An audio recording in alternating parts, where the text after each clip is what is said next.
नमस्कार, आप देख रहे हैं विश्व की खबर। आइए शुरुआत करते हैं बड़ी और नई खबर के साथ। इतिहास रचेगा हरियाणा, जीत की लगेगी हैट्रिक। नितिन गडकरी। हरियाणा और गुड़गांव के भविष्य का निर्धारण करेगा यह चुनाव। भय, भूख, आतंक और भ्रष्टाचार मुक्त कर विश्व गुरु बनेगा भारत। नितिन गडकरी। केंद्रीय परिवहन एवं राज्य मार्ग मंत्री नितिन गडकरी एवं केंद्रीय मंत्री राव इंद्रजीत सिंह ने गुड़गांव विधानसभा सीट से भाजपा प्रत्याशी मुकेश शर्मा का प्रचार करते हुए एक विशाल जनसभा को संबोधित किया। इस अवसर पर गुड़गांव विधानसभा सीट से भाजपा प्रत्याशी मुकेश शर्मा ने केंद्रीय मंत्री नितिन गडकरी को विजय प्रतीक एक पीतल की गदा भेंट की। जिला अध्यक्ष कमल यादव ने प्रदेश सचिव गार्गी कक्कड़ ने केंद्रीय मंत्री राव इंद्रजीत सिंह को बुके भेंट कर उनका सम्मान किया और इसी क्रम में पंजाबी समुदाय के नेता बोधराज सीकरी ने भाजपा प्रत्याशी मुकेश शर्मा को बुके देकर उनका सम्मान किया। इस अवसर पर जनसभा को संबोधित करते हुए केंद्रीय मंत्री नितिन गडकरी ने कहा कि यह चुनाव मुकेश शर्मा का चुनाव नहीं है और न ही भारतीय जनता पार्टी का चुनाव है। यह चुनाव तो हरियाणा की जनता और गुड़गांव के भविष्य का चुनाव है। उन्होंने कहा कि हम भय, भूख और आतंक के भ्रष्टाचार से मुक्त प्रदेश बनाकर देश को विश्व गुरु बनाएंगे। कांग्रेस पर हमला करते हुए उन्होंने कहा कि स्वाधीनता के 75 वर्ष में से करीब 65 वर्ष तक देश का कांग्रेस का राज रहा, लेकिन हमने पिछले 10 वर्षों में ही उनका 65 वर्षों का मुकाबला 3 गुना अधिक कार्य करके विश्व रिकॉर्ड बना दिया। उन्होंने कहा कि अकेले मेरे नाम 7 वर्ल्ड रिकॉर्ड हैं। दिल्ली जयपुर हाईवे का जिक्र करते हुए उन्होंने कहा कि वर्ष 2009 में यह ठेका अपने एक चहती ठेकेदार को दिया। राष्ट्र के प्रति सोचती है और एक पार्टी वो है जो सदैव राष्ट्र के खिलाफ सोचती है, और वही राहुल बाबा जो एक किताब लेके घूमता था लोकसभा के चुनाव के दौरान कि जब भारतीय जनता पार्टी तीसरी बार आ जाएगी तो संविधान को बदल देगी। घूमता था, नहीं घूमता था। और आज वही राहुल बाबा विदेश में जाके माननीय मोदी जी ने तीसरी बार शपथ भी ली और ये कहा कि बाबा साहब भारत रत्न, हम सबके दिल के हृदय सम्राट, जो उन्होंने लिख दिया उसमें टस से मस इधर से उधर नहीं हो सकता।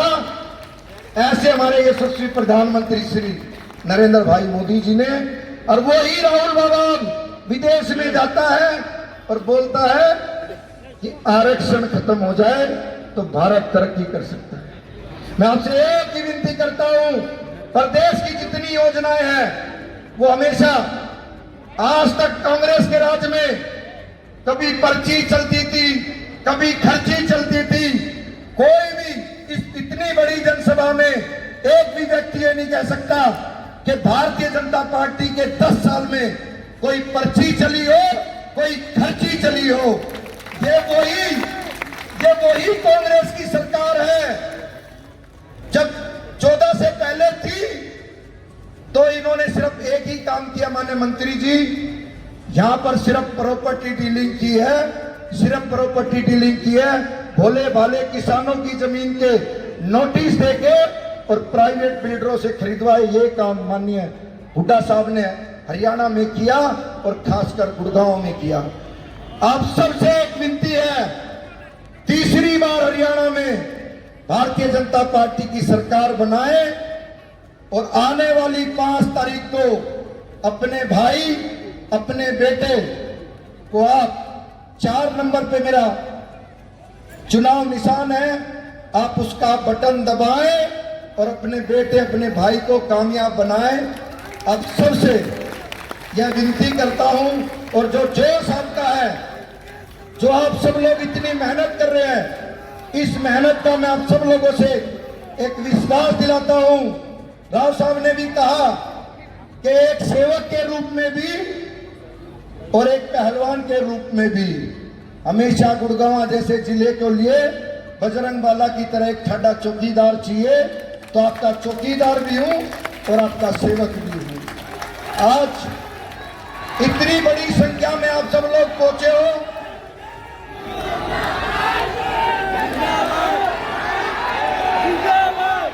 आज इतनी बड़ी संख्या में आप लोग पहुंचे हो, मैं दिल की गहराइयों से आपका हार्दिक अभिनंदन और स्वागत स्वागत करता हुआ अपील करता हूं कि 5 तारीख भूल मत जाना।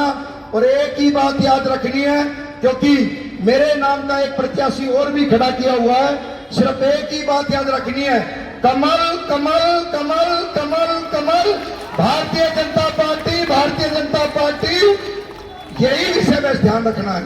अब सबको भारत माता की वंदे भारती।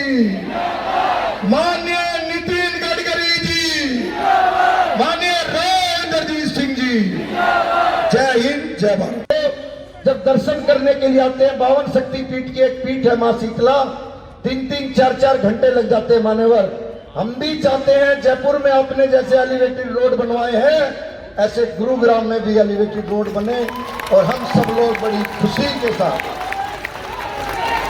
और ये पूरा ये आप सामने बैठा जितना भी हमारे देशतुल्य कार्यकर्ता है, इनकी दिली चॉइस है कि वैसे भी श्राद्धों के दिन लग रहे हैं और आपसे हम मांगेर ना दे के जाए तो हमें ऐसा लगेगा कि हम पीछे रह गए गुड़गांव वाले। और जिस संगठन, जिस पार्टी की हम सब लोग बात करते हैं, भारतीय जनता पार्टी विश्व की सबसे बड़ी पार्टी है। और एक कार्य जो हमने आपके सबके बीच में जा जाके बोला पिछले 25 साल में, कि गुड़गांव में मैं एलिवेटेड रोड के लिए मान्यवर से 100% कहूंगा। और उसके बाद मैंने माननीय राव साहब जी से भी एक विषय रखा कन्हई गांव में कि मान्यवर मंत्री जी, राजा साहब, आपने रेवाड़ी में एम्स लेके आए, हमारा सौभाग्य रहा कि माननीय प्रधानमंत्री जी ने उनका हमें लगता है कि हमारे क्षेत्र को आपका आशीर्वाद और स्नेह प्रेम मिलेगा। और ये वही माननीय मंत्री जी, ये वही समाज है, वही पार्टी के कार्यकर्ता हैं जो पूरे लोकसभा में जिन्होंने सबसे ज्यादा वोटिंग देके गुरुग्राम सबसे ज्यादा वोटों से जिताया आपको यहां से। और आप अभी कन्हई गांव में कह रहे थे कि रेवाड़ी का कार्य पूरा हो चुका, अब गुड़गांव की बारी है। मान्यवर, हम भी चाहते हैं, विश्व के नक्शे में गुरुग्राम है और गुरुग्राम को ये सुविधा मिलेगी तो हमें लगेगा कि वास्तव में बहनों भाइयों, भारतीय जनता पार्टी हमेशा कार्य पे विश्वास रखती है। और हम बिल्कुल, हमारा भाग्य इतना अच्छा है कि देश की राजधानी के बिल्कुल समीप है। और रिवेन्यू के मामले में माननीय मंत्री जी, कम से कम 60% जो रिवेन्यू जाता है पूरे गुड़गांव का, पूरे हरियाणा का, वो गुरुग्राम से जाता है। इसीलिए हम उस चीज में भी पीछे नहीं है। भारतीय जनता पार्टी हमेशा राष्ट्रीय विचारधाराओं की पार्टी है। अभी आपने सुना होगा कांग्रेस की जनसभाओं में जो हमारे विरोधी देश हैं, उनके जय घोष लगे थानेसर विधानसभा में, हथीन विधानसभा में और पलवल विधानसभा में। जब कांग्रेस की रैली में उनके जय घोष लग सकते हैं तो हमें सोचने की जरूरत है कि पिछली 10 साल से आपने केंद्र की सरकार, भारतीय जनता पार्टी की तीसरी बार सरकार बनाई है। और मैं आप सभी देवतुल्य कार्यकर्ता से विनती करता हूं कि तीसरी बार भी हरियाणा में भारतीय जनता पार्टी की सरकार बननी चाहिए। मुझे लगता है जैसे बड़े मन से, बड़े दिल से आप पलके बिछा के हमारे माननीय मंत्री जी का इंतजार कर रहे थे, जो विषय आपका था, मैंने आपकी बात आपका सेवक समझ के, आपका चौकीदार, पूर्व जिला अध्यक्ष, जोरदार ताली बजा के स्वागत और अभिनंदन करें। हमारी महिला मोर्चा की अध्यक्ष बहन उषा प्रियदर्शी, जोरदार ताली बजा। हमारे आईटी सेल के संयोजक, हमारे सनातन के बारे में बार बार हमें अच्छे विचार देने वाले श्री बोलराज सिकरी जी का भी अभिनंदन और स्वागत करता हूं। हमारे राजस्थान से आए पूर्व विधायक श्री बच्चू सिंह का भी बहुत बहुत अभिनंदन और स्वागत करता हूं। हमारे बहुत ही प्रिय साथी यशपाल बत्रा जी काउंसलर साहब, जोरदार ताली बजा के स्वागत करें। हमारे बाबूजी श्री संजय भसीन जी का भी जोरदार ताली बजा के अभिनंदन और स्वागत करें। हमारे काउंसलर श्री दलीप सानी जी का भी स्वागत और अभिनंदन करें। हमारे दूसरे काउंसलर श्री अनिल यादव जी का भी जोरदार अभिनंदन और स्वागत करें सरपंच साहब का। हमारे सुभाष जी सिंगला काउंसलर साहब, हमारे बहुत ही प्रिय हमारे चाचा जी का जोरदार ताली बजा के स्वागत करें भाई साहब का। हमारी मेयर श्री मधु आजाद जी का स्वागत और अभिनंदन करें। हमारी बड़ी बहन है, हमारे गुरुग्राम के प्रभारी श्री संदीप जोशी जी का भी बहुत बहुत स्वागत और अभिनंदन है। हमारे एक समाज के लीडर भी और बहुत सभी दिलों की धड़कन भाई परविंदर कटारिया का भी जोरदार स्वागत करें, अभिनंदन करें। हमारे मंगतराम बागड़ी काउंसलर जी का भी बहुत बहुत स्वागत अभिनंदन करें। हमारे योगेंद्र सागवान जी का भी बहुत बहुत अभिनंदन और स्वागत करें। हमारे कपिल दुआ जी का भी बहुत बहुत अभिनंदन और स्वागत करें। हमारे वीरेंद्र अबलू जी का भी बहुत बहुत अभिनंदन और स्वागत करें। वैसे तो मैं अधिकतर सभी के नाम जानता हूं, लेकिन सम्मानित मंच और मेरे सामने बैठे मेरे पिता समान बुजुर्गों, नौजवान साथियों, मातृ शक्ति, आप सभी के श्री चरणों में वंदन करता हूं, अभिनंदन करता हूं। जय श्री राम। माननीय नितिन गडकरी जी को जय श्री राम। मान्यवर धरा है ये। मैं तो आपसे अपने मन के भाव बताने के लिए खड़ा हुआ हूं। आपका आशीर्वाद, आपका स्नेह प्रेम, मुझे गुरुग्राम से आपने प्रत्याशी बनाया। मैं तो आपका और राव साहब का हृदय से धन्यवाद करता हूं। एक छोटे से परिवार में जन्म लिया और 25 साल के संघर्ष के बाद हमें टिकट मिली अब की बार।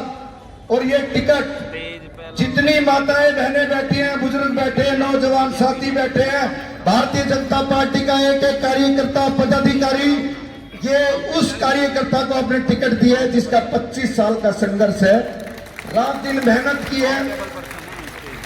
और उसका एक ही भाव आपके बीच में मैं आपसे, मैंने राव साहब से, अभी हमारी राव साहब जी की कन्हई में कार्यक्रम था, तो मैंने राव साहब से कहा कि मैं माननीय नितिन गडकरी जो हमारे कैबिनेट के मंत्री हैं, जब वो हमें द्वारका रोड, द्वारका एक्सप्रेसवे दे सकते हैं, दिल्ली मुंबई एक्सप्रेसवे दे सकते हैं, तो मान्यवर मेरी एक डिमांड है, गुड़गांव बहुत जाम से परेशान है, आप हमें एलिवेटेड रोड देते तो हमारा गुड़गांव का उद्धार हो जाएगा। द्वारका से एक्सप्रेस हाईवे लटका हुआ है। दिल्ली की सरकार, हरियाणा की सरकार, डीडीए, दुनिया भर की समस्याएं थी। मैं सीधा आदमी था, मुझे बोल दिया वो छोटा 22 किलोमीटर है, करा दो। 22 किलोमीटर हाँ करा दो, डिक्लेयर कर दो, तो डिक्लेयर कर दिया। बाद में पता चला 29 किलोमीटर 10,000 करोड़ का है। और मैं एक बात का पक्का हूं, मैं जवाब देता हूं तो कभी पीछे नहीं आता। पत्रकारों को मैं बोलते रहता हूं कि मेरा भाषण ठीक से रिकॉर्ड कर लो, अपने बात जमा कर लो, रोज देखते जाओ। अगर मैंने कुछ भाषण में घोषणा की होगी, काम नहीं किया होगा, तो ब्रेकिंग न्यूज जरूर लगाओ।